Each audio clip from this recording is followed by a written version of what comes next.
บทเรียนที่ 7 บทเรียนที่ 7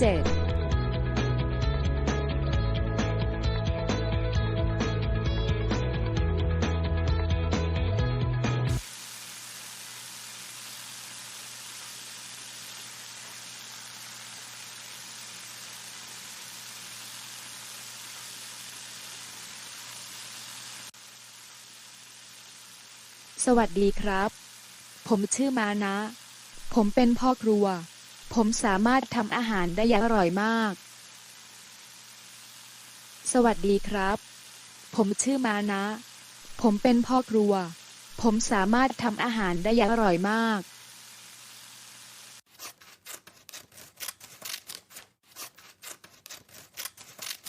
ผมสามารถทำสเต็กได้อย่างอร่อยมาก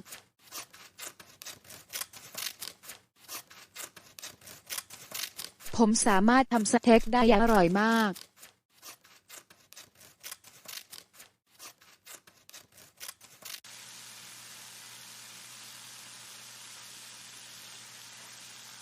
คุณสามารถทำอาหารได้ไหม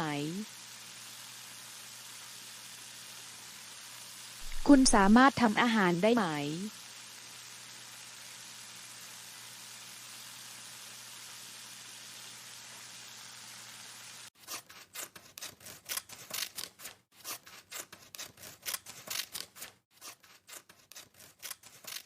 ฉันสามารถทำอาหารได้ ฉันสามารถทำอาหารได้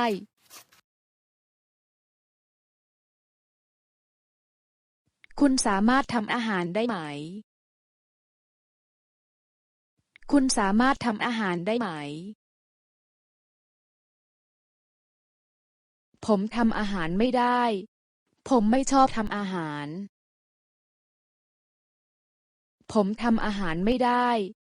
ผมไม่ชอบทำอาหาร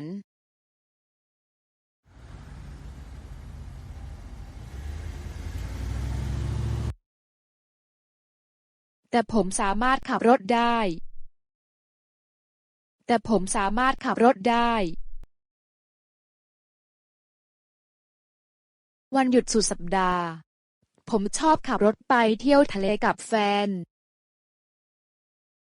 วันหยุดสุดสัปดาห์ ผมชอบขับรถไปเที่ยวทะเลกับแฟน บางครั้งก็ไปกับเพื่อน บางครั้งก็ไปกับเพื่อน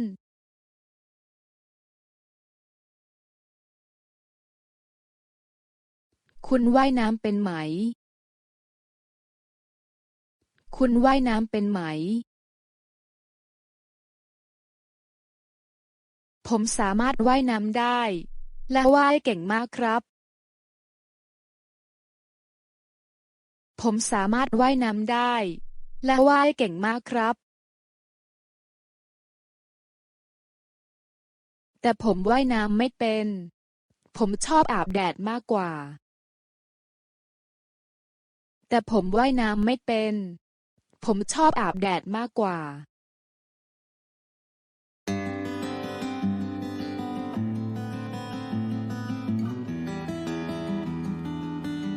ผมสามารถร้องเพลงได้ ผมสามารถร้องเพลงได้ ผมสามารถเล่นกีตาร์ได้ ผมสามารถเล่นกีตาร์ได้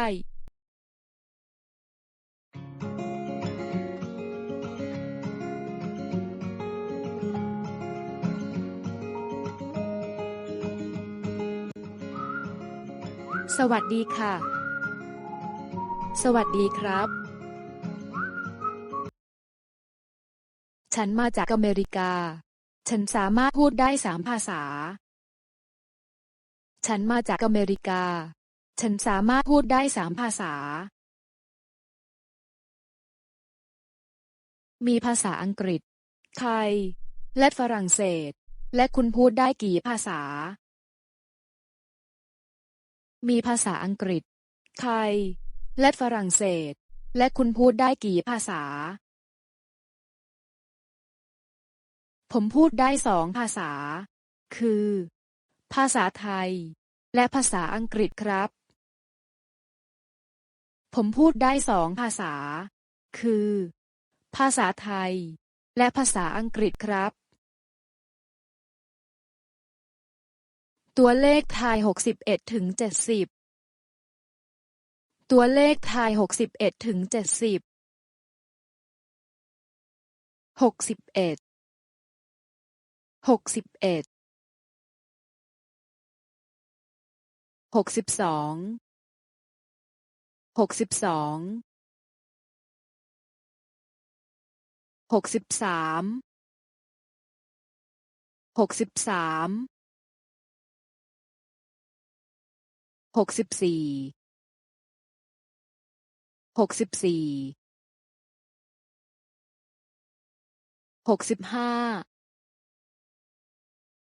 65 66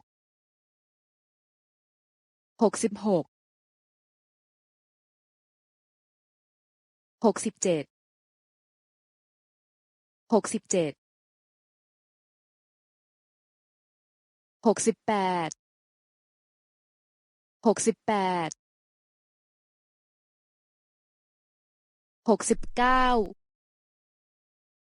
69 70 70 คุณตื่นกี่โมง คุณตื่นกี่โมง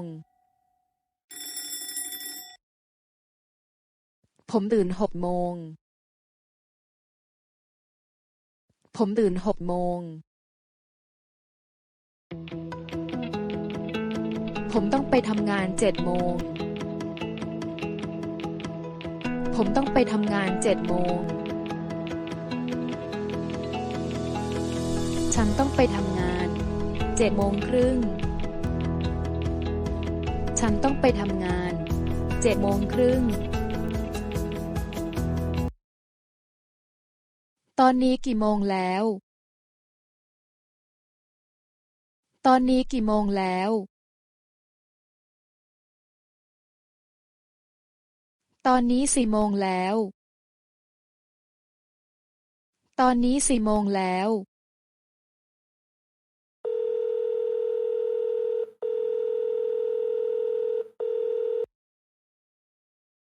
สวัสดีจอย เรามีนัดกันที่หน้าโรงหนัง เวลา5 โมงเย็นนะ สวัสดีจอย เรามีนัดกันที่หน้าโรงหนัง เวลา5 โมงเย็นนะ ใช่ค่ะ เจอกันที่หน้าโรงหนังเวลา5 โมงเย็น ใช่ค่ะ เจอกันที่หน้าโรงหนังเวลา5 โมงเย็น เวลา เที่ยง หรือ12 นาฬิกา เวลา เที่ยง หรือ12 นาฬิกา เวลา บ่ายโมง เวลา บ่ายโมง เวลา บ่าย2 โมง เวลา บ่าย2 โมง เวลา บ่าย3 โมง เวลา บ่าย3 โมง